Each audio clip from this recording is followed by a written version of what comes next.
Machilipatnam ఎనగుదురుపేట police station వద్ద ఉద్రిక్తత నెలకొంది.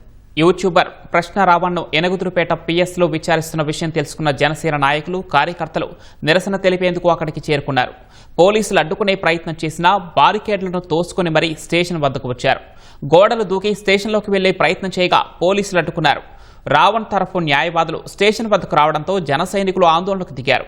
జనసేన నాయకులు, కార్యకర్తలను అక్కడి నుంచి పంపి పోలీసులు పరిస్థితిని అదుపులోకి తీసుకొచ్చారు. ఉద్రిక్తతలకు చోటు చేసుకోకుండా పిఎస్ వద్ద భారీ బందోబస్తును ఏర్పాటు చేశారు. స్టేషన్ పరిసర ప్రాంతాల్లో ఆంక్షలు విధించారు. స్టేషన్ వద్దకు వస్తున్న జనసేన నాయకులు, కార్యకర్తలను వెనక్కు పంపుతున్నారు. పంపించారు